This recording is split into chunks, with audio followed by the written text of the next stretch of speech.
Well, hello everyone. Welcome to my training presentation on how to engage employees. My name is Octavio Ramirez Lopez. This is for class MPA 540 Public Personnel Management, and this is for California Baptist University for Dr. David C. Powell. Okay, so before we jump into the training, let's first discuss the importance of engaging our employees to be productive employees. So one of the reasons is we want to minimize liability, and some of those liabilities could be financial, they could be safety, security, some lawsuits or claims, insurance and protection. So by encouraging or by engaging these employees, you kind of push the organization to go to one direction, which is to accomplish an organizational goal and also encourage organizational behavior. So they may be employees who are very productive. They are aware of the liabilities. They are aware about the policies, but there's could be those employees who are least engaged and they don't really care about much and they try to perform at their least. So these underperforming employees can become obstacles for the productive ones, and they can direct the organization to go towards the opposite direction by serving as roadblocks for these productive employees, including management, and making it a failure for the organization to accomplish that organizational goal. So according to a study back in 2002, it was reported 29% of US employees were engaged in their jobs, while 55% were not engaged, and 16% were actively disengaged. So this kind of shows this can bring negative impacts to the organization. So we're trying to increase that percentage to of those engaged individuals to be higher than just 29%.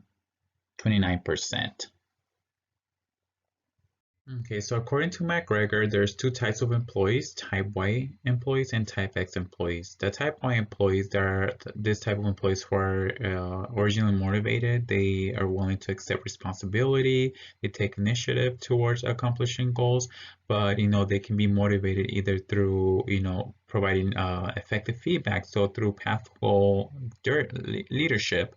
So they sometimes need positive feedback. Sometimes management needs to help remove obstacles that are in their way, and they can also, so some of those obstacles could either be working conditions, the environment, or maybe lack of technology, necessary technology to accomplish those goals, or maybe they're just their system is not working as it should be, and it's becoming a roadblock towards accomplishing that goal.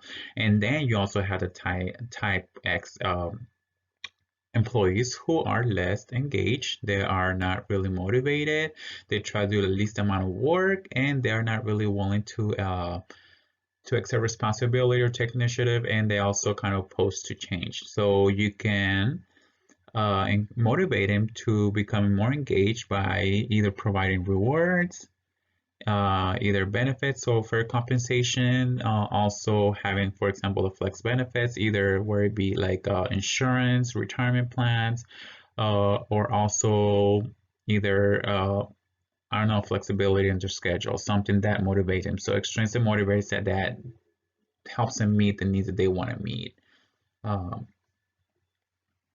Okay, so I want to show this video that clearly illustrates how type 1 employees can become either disengaged or they could be disrupted from accomplishing that organizational goal by type X employees. So he started by accomplishing a goal by his goal was to bring this horse cart up the hill. So he has a point, he has an objective, he's going to try to accomplish that objective.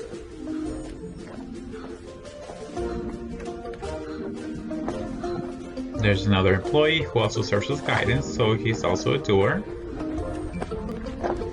and he's willing to work. So there's a type 1 employee. They're taking the responsibility and the direction and initiative to start this project. And now there's a third person who can be somewhat engaged, but he's not as proactive or as effective as the other two.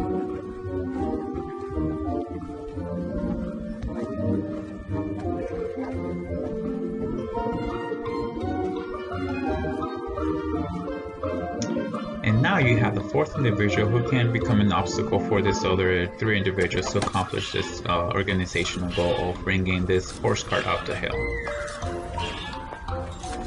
So he could slow down the team he could also affect the other people's motivation. And now there's a last individual who is an obstacle. He's resistant to change. He doesn't want to accomplish that organizational goal. And he starts becoming a liability for the organization, the rest of the team, either through underperforming, sabotaging performance from the other members, or workplace violence, or among other types of behavior.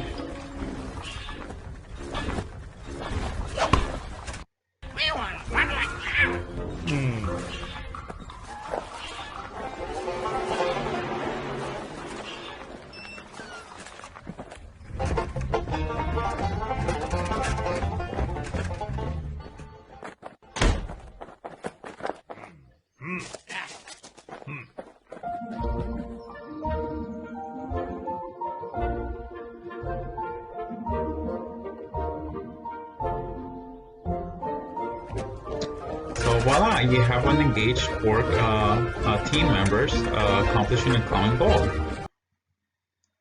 So I wanted to show that video because it clearly illustrates again how employees can be motivated. There you have type 1 employees who want to take initiative, responsibility, and then you have the other types of employees, type X employees who are not as engaged, they don't want to accept responsibility, they're not motivated, and they can become obstacles for the rest of the team to accomplish that goal. So in summary, it's very important to engage individuals to be motivated, to be engaged in their work, and so that they can have organizational citizenship behavior and also help them accomplish that those goals. So we can engage them either through or motivate either through intrinsic or extrinsic motivators, and we can also apply path goal theory, leadership theory, so that for those management to kind of remove those obstacles for the type Y employees. And then we can use the strengths and motivators for the type X employees, such as rewards, benefits, and things like that.